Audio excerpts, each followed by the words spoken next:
ఒక పక్క అధిష్టానం, మరొక పక్క జేఏసీల ఒత్తిళ్ల మధ్య నలిగిపోతున్నారు. రాజీనామాలు చేయని కాంగ్రెస్ నాయకులు ఇళ్ల మీద దాడులు ఇప్పటికే ప్రారంభమయ్యాయి. తెలుగుదేశం పార్టీ నాయకుల ఇళ్ల మీద కూడా దాడులు మొదలయ్యాయి. రాజీనామాలు చేయని వారు ఎందుకు చేయడం లేదో, జేఏసీలో గతంలో తీసుకున్నటువంటి నిర్ణయం నుంచి ఎందుకు వెనక్కు తగ్గుతున్నారో వివరించాలని ప్రజలకు చెప్పాలని జేఏసీ కన్వీనర్ ప్రొఫెసర్ కోదండరాం ప్రశ్నిస్తున్నారు. రాజీనామాలు చేసినటువంటి కాంగ్రెస్ ఎమ్మెల్యేలు శ్రీ చెరుకు ముచ్చెంరెడ్డి, శ్రీ రామిరెడ్డి దామోదర్ రెడ్డి అధిష్టానం పిలిచిందని ఢిల్లీ చేరుకున్నారు. బహుశా మరొక అరగంట గంటలో రాష్ట వ్యవహారాలను పర్యవేక్షిస్తున్నటువంటి శ్రీ వీరప్ప మొయిలీతో వారు సమావేశమవుతారు. మొయిలీ సూచనల మేరకు వీరు రాజీనామాల మీద మెత్తపడవచ్చు. ఏ పరిస్థితుల్లో అయినా వీరిద్దరూ వెనక్కి తగ్గకపోయినా కూడా కాంగ్రెస్ నుంచి ఇక రాజీనామాలు మరెవ్వరూ చేసేటటువంటి సూచనలైతే ఇప్పుడు కనపట్టలేదు. కాంగ్రెస్ ఎంపీల కన్వీనర్ శ్రీ పొన్నం ప్రభాకర్ అయితే జేఏసీలో కాంగ్రెస్ కు సంబంధం లేదని స్పష్టంగానే చెప్పేశారు. కాంగ్రెస్ తెలంగాణ ఎమ్మెల్యేలను అధిష్టానం కట్టడి చేసుకోవడంలో మొత్తం మీద విజయవంతం అయిందని చెప్పుకోవచ్చు. ఇక తెలుగుదేశం ఎమ్మెల్యేలు, తెలంగాణ నాయకులు ఇద్దరూ కాంగ్రెస్ వారు రాజీనామాలు చేయకపోతే తాము చేసే రాజీనామాల వల్ల ఏం ప్రయోజనం ఉండదు అనేటువంటి వాదనని మొట్టమొదటి చేస్తున్నారు. అయితే పదవులు వదులుకోవడానికి తాను సంభవిస్తున్నామనేటువంటి అభిప్రాయం మాత్రం ప్రజల్లో కలిగించకూడదనేటువంటి విషయంలో జాగ్రత్త పడుతున్నాడు. తమ ఏకవాక్య తీర్మానాలను నకళ్లను ప్రొఫెసర్ కోదండరాం పంపుతూ 3-4 పేజీల ఉత్తరం కూడా వారికి రాశారు. ఈ మొత్తం విషయంలో, ఈ మొత్తం వ్యవహారంలో రెండు భిన్నమైనటువంటి ఆలోచనలు, ధోరణులు, ధారలు మనకు కనిపిస్తున్నాయి. ఒకటి, రాజీనామాల ద్వారా రాజకీయ సంక్షోభం, రాజకీయ సంక్షోభం ద్వారా ప్రత్యేక రాష్ట సాధన. ఆందోళనకారులు చెప్పేటువంటి, మాట్లాడేటువంటి భాషలో చెప్పాలంటే ఉద్యమాన్ని ఉధృతం చేసి కేంద్రం మెడలు వంచి ప్రత్యేక రాష్ట్రాన్ని సాధించుకోవడం. రెండోది, కేంద్రాన్ని ఒప్పించి మెప్పించి రాజకీయ రాజ్యాంగ ప్రక్రియ ద్వారా ప్రత్యేక రాష్ట్రాన్ని సాధించుకోవడం. కాంగ్రెస్ నాయకులు స్థూలంగా రెండో మార్గం వైపు మొగ్గు చూపుతుంటే తెరాస స్పష్టంగా మొదటి మార్గంలో ఇప్పటికే ప్రయాణం ప్రారంభించింది, రాజీనామాలను చేసేసింది. తెలుగుదేశం ఈ రెండింటి మధ్య ఊగిసలాట్లో ఉందా? ఈ రెండు ధోరణిలో చివరికి ఏ మార్గాన్ని ఎంచుకోబోతోంది? కాంగ్రెస్ అధిష్టానం తమ ఎమ్మెల్యే రాజీనామాలను పూర్తిగా నిలవరించగలుగుతుందా? తెలుగుదేశం, కాంగ్రెస్ జేఏసీలో ఏ రకమైనటువంటి పాత్రని పోషించున్నాయి? వీరిద్దరి నుంచి భారీగా రాజీనామాలు లేకపోతే అసలు జేఏసీ అనేది నిలబడుతుందా అనేటువంటి విషయాల మీద ఇవాళ చర్చిద్దాం. ఇవాళ చర్చలో పాల్గొనడానికి వరిష్ట కాంగ్రెస్ నాయకులు, మాజీ మంత్రి శ్రీ పాల్వాయి గోవర్ధన్ రెడ్డి, తెలుగుదేశం పార్టీ రాష్ట ప్రధాన కార్యదర్శి శ్రీ అరవింద్ కుమార్ గౌడ్, తెరాస ముఖ్య నాయకులు శ్రీ నాయన్ నరసింహారెడ్డి మనతో ఉన్నారు. మన చర్చలకు వెళ్లే ముందు కొంతమంది ముఖ్యమైనటువంటి రాజకీయ నాయకులు రాజీనామాల విషయంలో ఏమన్నారో ఒకసారి చూద్దాం. ఏంటి లక్ష్యం ఏంటి అసలు? ఇలా కేసీఆర్ కింద వీళ్లకు తెలంగాణ తేవాలనా, లేక తెలుగుదేశం తిట్టుకుంటూ కూర్చోవాలనా? ఇలా అందుకోసం ఇప్పుడు కేసీఆర్ ఒకటి స్పష్టంగా ఆయన కూడా ఒకటి చెప్పాలి ప్రజలకు. గతంలో ఏమైంది, ఒకవేళ బై ఎలక్షన్ల ద్వారానే తెలంగాణ వస్తుందనుకుంటే మేము కూడా సిద్ధమే, అది ఎట్లా వస్తుందో చెప్పమని చెప్పండి. గ్రామాల్లో జాతింపు వేయడమో, కాంగ్రెస్ సంబంధించిన ఎంపీలు, మంత్రులు, శాసనసభ్యులు ఇంటి ముందు కూర్చుంటే జాగ్రత్త అనే మాట కూడా చెప్తా ఉన్నాం. మీకు సంబంధించిన టీఆర్ఎస్ పార్టీగా చంద్రశేఖరరావు గారు వ్యక్తిగత నిర్ణయం తీసుకుని రాజీనామాలు చేస్తే మాకేం అభ్యంతరం లేదు. కాంగ్రెస్ పార్టీ తెలంగాణ తెస్తుందనేటువంటి నమ్మకం, లేకపోతే రేపు పొద్దున బాధ్యత వహించడానికి తెలంగాణకు సంబంధించిన ప్రజాప్రతినిధులందరం కూడా బాధ్యతగా మేము వివరించేటువంటి ఒక ఐక్యంగా ఉన్నాం. ఆంధ్ర ప్రాంతానికి సంబంధించిన నాయకత్వంలో కొనసాగుతున్న ఏ పార్టీలు కూడా తెలంగాణ ప్రాంత ప్రజల కళ్ళల్లో మట్టి కొడతాయని చెప్పి మరోసారి ప్రూవ్ అయింది. ఆంధ్ర ప్రాంత నాయకుల అడుగుజాడల్లో, ఆంధ్ర ప్రాంత నాయకుల కనుసల్లో నడిచినటువంటి పార్టీలకి మనం తిరస్కరించాలని చెప్పేసి మాకు చెప్పడమే కాదు, మేము కూడా అనేక సందర్భాల్లో ప్రకటించడం జరిగింది గర్వంగా. మళ్లీ నిన్న కూడా రాజీనామా చేస్తున్న సందర్భంగా అందరికందరం దసరా పండుగ రోజు జమ్మి చెట్టు దగ్గరికి పోయేటప్పుడు ఎట్లయితే కొత్త బట్టలు వేసుకొని సంతోషంతో పోతామో, తెలంగాణ రాష్ట్ర సమితి శాసనసభ్యులందరూ కూడా ఏకవాక్యంతో రాజీనామా పత్రాల మీద సంతకాలు చేసుకుని స్పీకర్ గారికి కరకంటిగా చెప్పడం జరిగింది. స్పీకర్ గారు, మేము వ్యక్తిగతంగా మేము రాజీనామాలు సమర్పిస్తా ఉన్నాం, మళ్లీ మమ్మల్ని కన్సల్ట్ చేయాల్సిన అవసరం లేదు, ఇవాళ మా ఆశయ సాధనలో మేము రాజీనామా చేసేందుకు గర్వంగా ఉందని చెప్పొచ్చిన తర్వాత ఇంకా అక్కడక్కడ కొద్దిమంది తెలంగాణ ద్రోహులు, తెలంగాణ రాష్ట్ర సమితి యొక్క త్యాగాన్ని చూడేటువంటి మూర్ఖులు ఇవాళ మా త్యాగాన్ని కూడా శంకించే పద్ధతిలో మాట్లాడుతున్నారు. అరవింద్ గారు, చాలా తీవ్రంగా మీ వైఖరి పట్ల అసంతృప్తి వ్యక్తమవుతోంది, వ్యతిరేకత వ్యక్తమవుతోంది. అసలు మీరు ఈ దోబూచులాటైనా, లేదంటే రాజీనామాల మీద, తెలంగాణ రాష్ట్ర సాధన మీద, రాజకీయ సంక్షోభం మీద మీకు ఏమైనా ఒక స్పష్టమైనటువంటి వైఖరి ఉందా? వ్యతిరేకత పడాల్సిన అవసరం లేదు. ఎప్పుడు కూడా తెలుగుదేశం పార్టీ ఒక మాట మీద ఐకమత్యంగా అందరు ఎమ్మెల్యేలు కానీ 119 నియోజకవర్గంలో ఉన్నటువంటి నాయకత్వం కానీ ఒక క్రమశిక్షణ కలిగినటువంటి పార్టీ. మేము ఇందులో కూడా క్రమశిక్షణగానే పోతా ఉన్నాం. అందులో ఎటువంటి రాజీనామాలు చేస్తారా, చేయరా? రాజీనామాలు అనేది జేఏసీ పుట్టుకను చూస్తే joint action committee. Joint action committee పుట్టింది జానారెడ్డి ఇంట్లో. జానారెడ్డి ఇంట్లో కేసీఆర్ గారితో జాయింట్ యాక్షన్ కమిటీ పుట్టి 3 రోజులైన తర్వాత తెలుగుదేశం పార్టీకి టెలిఫోన్ చేసి, మీరు కూడా కలిస్తే, ప్రతిపక్షంగా కలిస్తే మనందరం కలిసి రాష్ట్రాన్ని సాధించుకుందాం, తెలంగాణ రాష్ట్రం సాధించుకుంటాం, డెఫినెట్ గా మీరు అందరూ కలవాలని కోదండరాం రెడ్డి గారు మా ఆఫీస్కి వచ్చి మాట్లాడిన తర్వాత మా వాళ్ళందరూ కూడా నిర్ణయం తీసుకుని ఆయన అడుగుతున్నారు, ఒక రాజీనామాలు వారు ఎందుకు చేయట్లేదు, దానికే వివరించి చెప్తా ఉన్నా. నేను ప్రజలకు కూడా తెలియాలి. ఎందుకంటే 3 రోజులుగా తెలుసే నేను మాట్లాడేటప్పుడు మీరు మాట్లాడారు. అయితే జానారెడ్డి గారి ఇంట్లో కేసీఆర్ గారి ప్రోగ్రాంతో జరిగింది. మేము కూడా జాయింట్ అయినాం.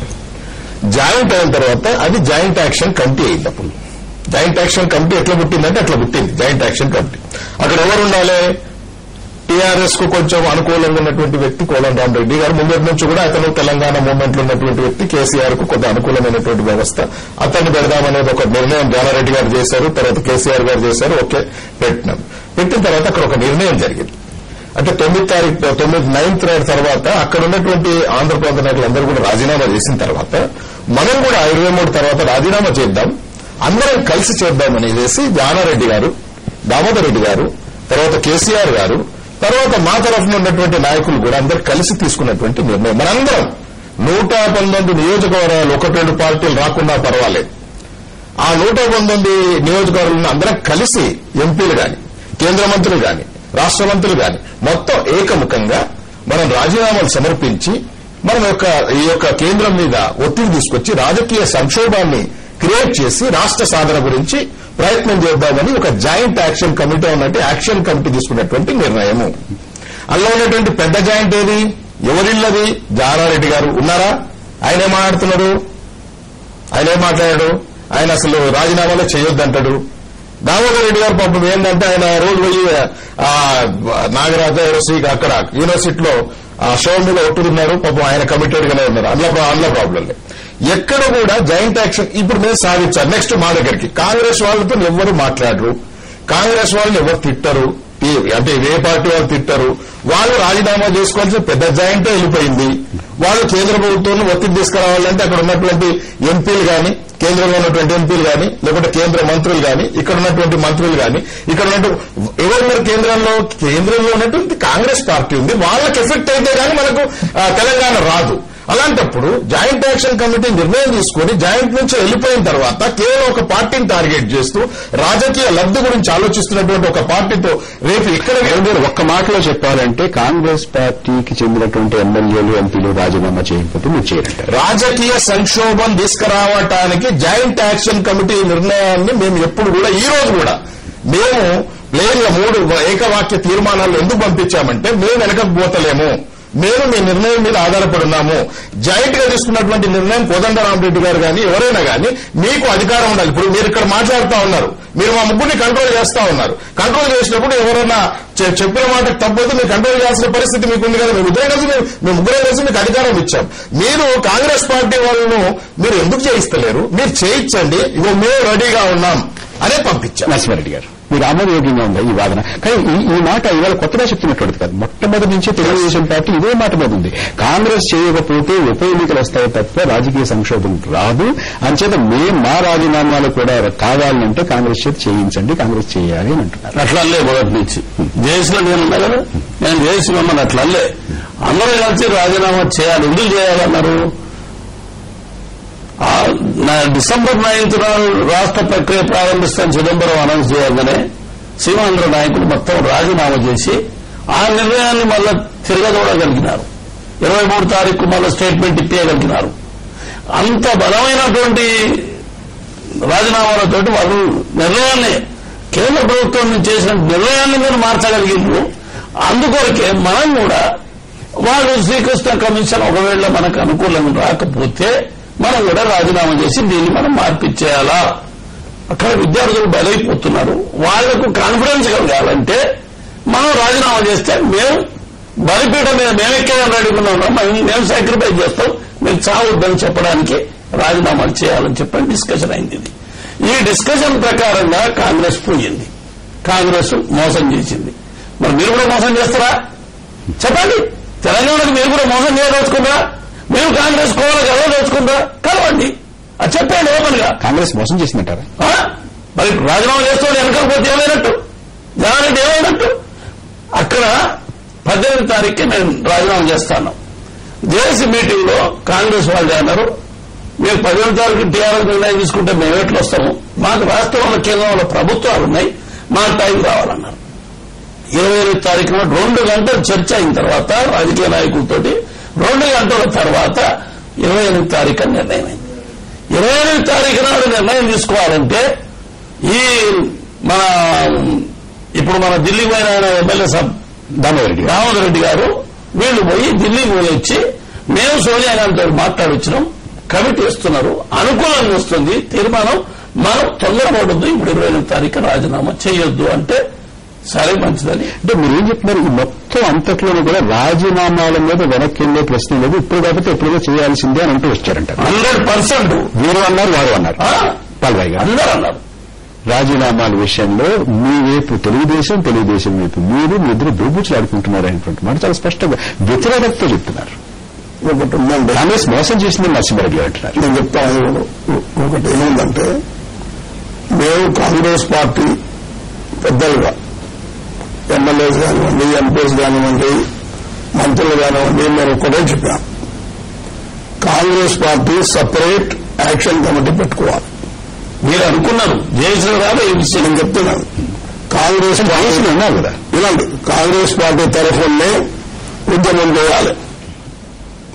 జేఏసీ అనేది ఒక సపరేట్, అది ఎట్లా ఉండాలంటే ఒక ఫెడరల్ బాడీ మాదిరిగానే ఉండాలి తప్ప అది డిక్టేట్ చేసే యొక్క దాంట్లో ఉండకూడదని మొదటి నుంచి కూడా మేమందరం చెప్తా ఉన్నాం.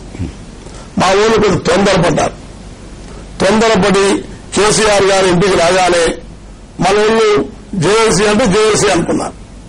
తర్వాత కూడా నేను ఎన్నోసార్లు చెప్పినాను, మనము జేఏసీలో ఉండటం తగదు. Because we are in power in Delhi, we are power in Andhra Pradesh. పలువుగా ఒక్క మాట అడుగుతాను, కాంగ్రెస్ జేఏసీలో ఉన్నట్టా లేనట్ట ఇవాళ ఈ క్షణం? ఈ రోజు లేరు. జేఏసీకి సంబంధం లేదు. ఎందుకులేమంటే ఒకటే కారణం, అదేంటంటే కాంగ్రెస్ పార్టీ ఒక నిర్ణయం తీసుకుంది, కమిటీ వేస్తామని చెప్పింది, కమిటీ వేసింది. ఆ కమిటీ ఎంతవరకు కమిటీ ఈ యొక్క ప్రక్రియను పూర్తి చేస్తుంది అన్న విషయం చర్చించాలి కదా. జేఏసీలో చర్చించండి వీళ్ళు, తర్వాత మా కాంగ్రెస్ పార్టీలో చర్చించండిరా. దీనికోసం క్షుణ్ణంగా మనం పరిశీలన చేయాలి. అసలు what is the defect in it, favourable ఏముంది, డిఫెక్ట్ ఏముంది అనేది చర్చించకుండానే అనౌన్స్ అయిన హాఫ్ అన్ అవర్ గంట లోపలనే we have to resign, we will reject this అని అంటే that is not the way. ఇప్పుడు ఒక చిన్న విరామం తీసుకున్న విరామం తర్వాత మళ్ళీ చర్చలోకి వద్దాం.